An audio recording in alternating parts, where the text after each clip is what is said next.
Delhi NCR में फिर लागू हुआ ग्रैब 3। बढ़ते स्मॉग को देखते हुए लिया गया फैसला। Commission for air quality management की उप समिति ने लिया ग्रैब 3 लागू करने का फैसला। 13 दिसंबर तक जारी संशोधन ग्रैब 3 के नियम लागू। दिल्ली में आज AQI 345 दर्ज किया गया। ग्रैब 3 लागू होने के बाद हवा की गुणवत्ता में सुधार के आसार। ग्रैब 3 के तहत प्रदूषण रोकने के लिए किए गए हैं सख्त उपाय। डीजल मालवाहक गाड़ियों पर रहेगी रोक। निर्माण और खुदाई के काम पर भी प्रतिबंध। ग्रैब 3 में दिल्ली एनसीआर के स्कूल 5वीं कक्षा तक की पढ़ाई हाइब्रिड मोड पर करा सकते हैं। अभिभावक अपनी सुविधा के मुताबिक ऑनलाइन या ऑफलाइन क्लास चुन सकते हैं। जम्मू कश्मीर के अधिकांश जिलों में कड़ाके की ठंड जारी है। -5.9 डिग्री पहुंच गया तापमान। सैलानी उठा रहे हैं बर्फबारी का लुत्फ। उत्तरी कश्मीर के तंगबार के द्रुंग में एक झरना जम गया। देखने के लिए बड़ी संख्या में उमड़ रहे हैं पर्यटक। द्रुंग के जमे झरने को लेकर उत्साहित नजर आ रहे हैं लोग। पोज देकर तस्वीरें खिंचा रहे हैं। आईएमडी के मुताबिक जम्मू कश्मीर के कई जिलों में शीत लहर चलने का अनुमान है। आने वाले दिनों में और गिरेगा तापमान। राजस्थान में हाड़ कपा देने वाली सर्दी की हुई शुरुआत। अलवर में रहने वाले लोगों की बड़ी परेशानी। माउंट आबू और फतेहपुर शेखावटी जैसे क्षेत्रों में तापमान माइनस में पहुंच गए। हिमाचल की हवाओं ने दिल्ली में बढ़ाई ठिठुरन। फिर 5 डिग्री के नीचे आया पारा। राजधानी के फतेहपुर शेखावटी में ठंड ने बढ़ाई लोगों की परेशानी। किसानों के पाइप सोलर प्लेट पर जम गई बर्फ। पेड़ पौधों में भी जम गई बर्फ। फतेहपुर शेखावटी में पारा पहुंचा -2 डिग्री। अलाव का सहारा लेते हुए नजर आ रहे हैं लोग। मध्य प्रदेश के कई इलाकों में शीतलहर का प्रकोप लगातार जारी। पंचमढ़ी में तापमान गिरावट। औरैया में शीतलहर का बढ़ा प्रकोप। शीतलहर से बचने के लिए अलाव का सहारा ले रहे हैं लोग। महाकुंभ नगरी में शिविर लगाने के लिए पहुंचने लगे हैं नागा साधु। सुसज्जित घोड़ों पर सवार देखे साधु संत। नागा साधु ने तलवार और त्रिशूल के साथ दिखाई करता। जूना अखाड़े के संतों ने भव्य तरीके से नगर में किया प्रवेश। राजसी ठाट बाट के साथ रथों पर सवार होते हुए नजर आए साधु महात्मा। देश विदेश से पहुंच रहे हैं साधु संतों की टोली। हर हर महादेव के उद्घोष से गुंजायमान हो रही है संगम नगरी की धरती। विदेशी संतों को खूब भा रहा है सनातन संस्कृति का महापर्व। प्रयागराज में लोगों के लिए आस्था का केंद्र बन गया रुद्राक्ष वाले बाबा। गीतानंद गिरी रुद्राक्ष वाले बाबा की साझा की 12 साल की आध्यात्मिक यात्रा। महाकुंभ के बाजारों में देखेगी फतेहपुर के मोतियों की चमक। फतेहपुर के शत्रुघ्न शर्मा ने पेश की आत्मनिर्भरता की मिसाल। प्रयागराज पहुंचे पर्यावरण बाबा महाकुंभ में आने वाले श्रद्धालुओं को पर्यावरण के प्रति जागरूक करेंगे। महाकुंभ में आने वाले श्रद्धालुओं को पर्यावरण बाबा भेंट करेंगे पौधा। लोगों से पर्यावरण बचाने को लेकर अपील। प्रयागराज में महाकुंभ की तैयारियां जोरों पर। कई मुस्लिम देशों से आने वाले श्रद्धालुओं के लिए इस्कॉन मंदिर में विशेष तैयारियां। मथुरा के रंगनाथ मंदिर में कृतिका दीपोत्सव का आयोजन हुआ। बड़ी संख्या में शामिल हुए श्रद्धालु। भगवान रंगनाथ माता गोदा के साथ चांदी की पालकी में विराजमान होकर मंदिर के पूर्वी द्वार पर पहुंचे। अयोध्या में अगहन पूर्णिमा पर उमड़ा आस्था का जनसैलाब। बड़ी संख्या में लोगों ने शिरकत की। सरयू नदी में भी लोगों ने लगाई आस्था की पवित्र डुबकी। विधि विधान के साथ पूजा अर्चना की। अयोध्या में भगवान राम की कुलदेवी बड़ी देवकाली देवी मंदिर में की गई विशेष आरती। बड़ी संख्या में लोग शामिल हुए। विश्वनाथ धाम में पिछले 3 वर्षों में 19 करोड़ से ज्यादा श्रद्धालुओं ने किया बाबा के दर्शन। बढ़ते रिकॉर्ड के साथ वाराणसी के कारोबार को मिली रफ्तार। शिरडी के साईं बाबा मंदिर के दरबार में पहुंची बॉलीवुड एक्ट्रेस कैटरीना कैफ सास के साथ साईं बाबा के दर्शन पूजन किए। दिल्ली में आज से शुरू हुआ आम आदमी पार्टी की महिला अदालत का आयोजन। केजरीवाल के साथ अखिलेश यादव ने शिरकत की। केजरीवाल ने दिल्ली में कानून व्यवस्था का उठाया मुद्दा। कहा महिलाएं सुरक्षित महसूस कर रही हैं। पुलिस कुछ क्यों नहीं करती? ऐसा क्यों होता है कि जब महिलाएं न्याय के लिए पुलिस के पास, सुरक्षा के लिए पुलिस के पास जाती है तो पुलिस कुछ क्यों नहीं करती? अपराधी पकड़े क्यों नहीं जाते? केजरीवाल की महिला अदालत पर स्वाति मालीवाल का निशाना, कहा महिला अदालत में केजरीवाल जज विभव कुमार को बनाएंगे। सत्येंद्र जैन की अर्जी पर राउज एवेन्यू कोर्ट में बांसुरी स्वराज को भेजा मानहानि का नोटिस। 20 दिसंबर को बांसुरी स्वराज को कोर्ट में पेश होना होगा। प्रियंका गांधी वाड्रा के फिलिस्तीन वाले बैग पर संसद में उबाल। बीजेपी ने पूछा बांग्लादेश के हिंदुओं पर चुप क्यों है।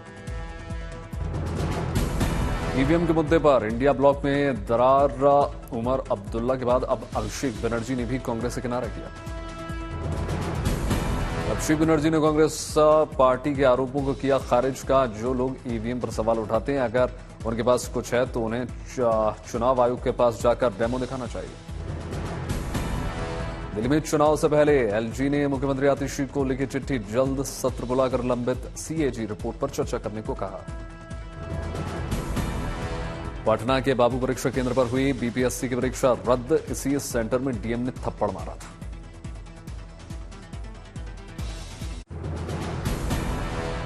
पीएम म्यूजियम और लाइब्रेरी ने राहुल गांधी को लिखा खत। नेहरू जी के पत्र वापस करने को कहा। इससे पहले सितंबर में सोनिया गांधी को भी लिखा था पत्र।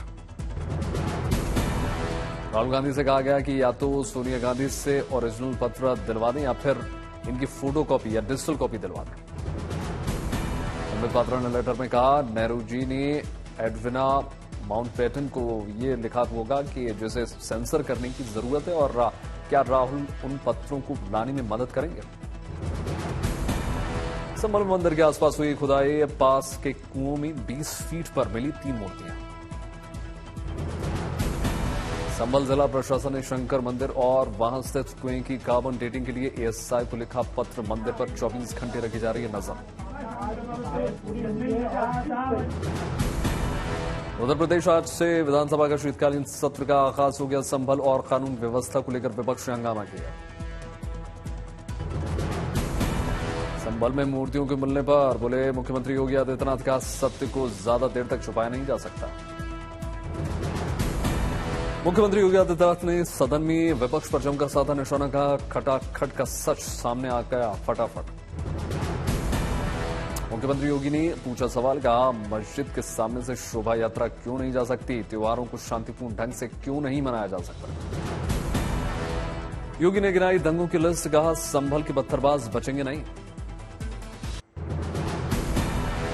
संविधान के 75 साल पूरे होने पर आज से राज्यसभा में विशेष चर्चा। केंद्रीय मंत्री निर्मला सीतारमण ने चर्चा की शुरुआत की। केंद्रीय मंत्री निर्मला सीतारमण ने कहा संविधान की 75 सालों की यात्रा को लिखनी है। सीतारमण ने कहा हमारे संविधान ने संकटों का सामना किया है, समय समय पर संविधान में किए गए बदलाव। संविधान पर चर्चा के दौरान निर्मला सीतारमण ने कहा हम 39वां संविधान संशोधन किया गया क्योंकि इंदिरा गांधी डर गई। शाहबानो मामले को लेकर सीतारमण का कांग्रेस को निशाना, कहा कांग्रेस ने महिला को मिले सम्मान के बारे में नहीं सोचा। श्रीनगर में कला प्रेमी के लिए सांस्कृतिक उत्सव का आयोजन हुआ। बड़ी संख्या में लोगों ने शिरकत की। संबलपुर में मेगा ब्लड डोनेशन कैंप का आयोजन हुआ। केंद्रीय मंत्री धर्मेंद्र प्रधान शामिल हुए। मंडी जिले के रहने वाले 24 वर्षीय दीक्षा बनी बेसहारा जानवरों के लिए मसीहा, बिना किसी मदद से 70 जख्मी जानवरों का उपचार कर चुके हैं। चेन्नई एयरपोर्ट पर विश्व शतरंज चैंपियन टी गुकेश का भव्य स्वागत। सिंगापुर में 2024 FIDE विश्व चैंपियनशिप जीतने पर गुकेश ने जताई खुशी।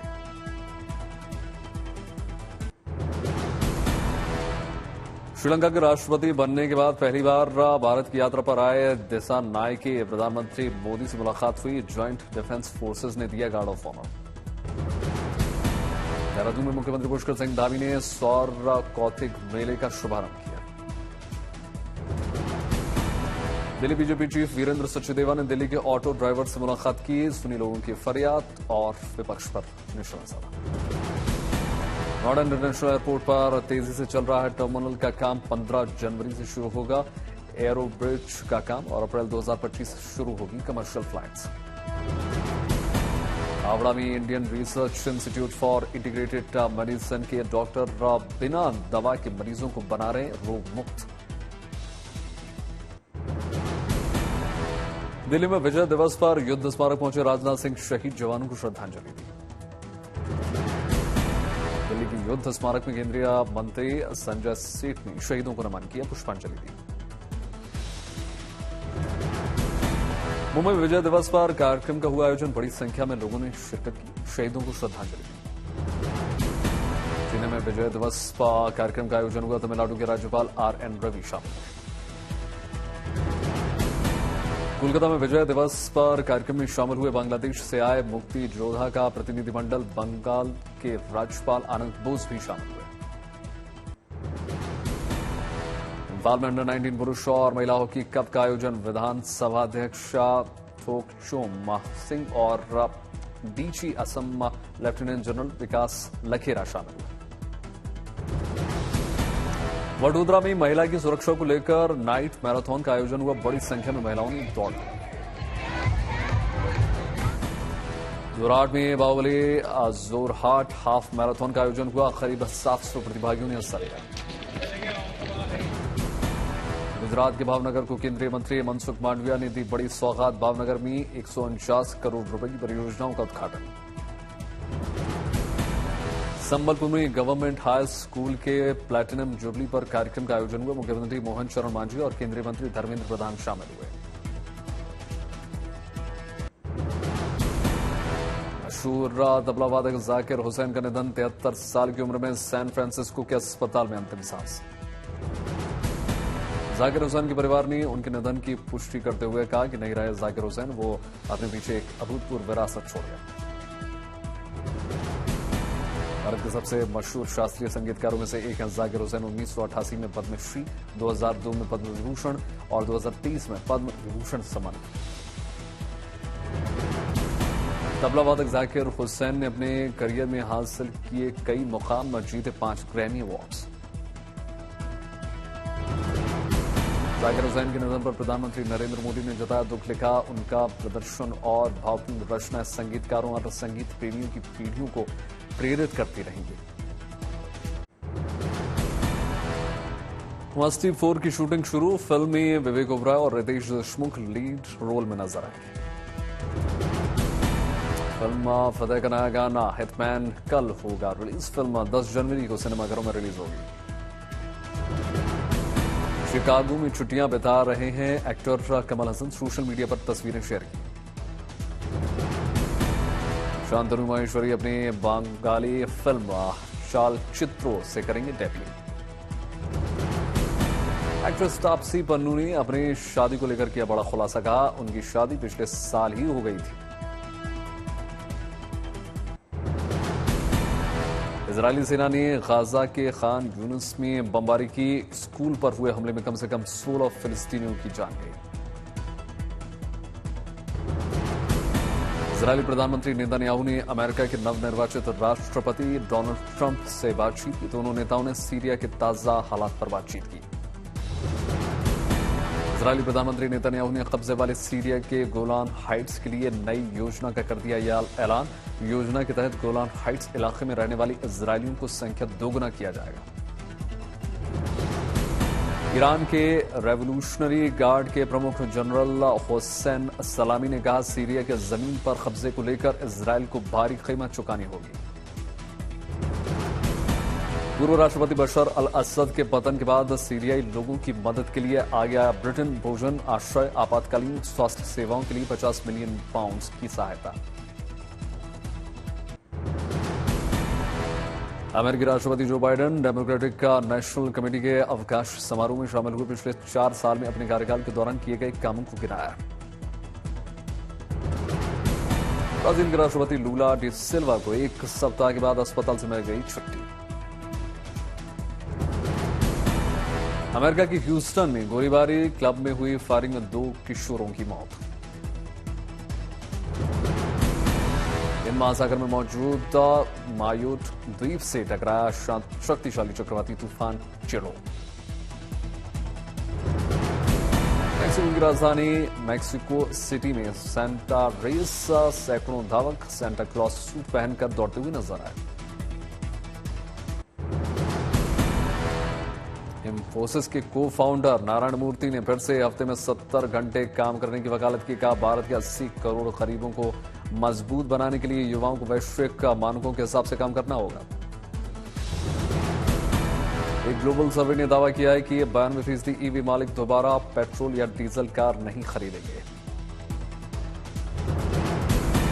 भारत के प्रमुख शहरों में बेंगलुरु में अलग सेक्टर्स और अनुभव स्तरों की सबसे ज्यादा नौकरियां मौजूद। नवंबर में भारत का रूस से कच्चे तेल का आयात 55% घटकर 28 साल के निचले स्तर पर पहुंच गया। गिरावट के बावजूद रूस अब भी भारत का सबसे बड़ा क्रूड ऑयल सप्लायर। सरकारी बैंकों ने 2024-25 के पहले 6 महीनों में करीब 85,500 करोड़ रुपए का कुल मुनाफा दर्ज किया।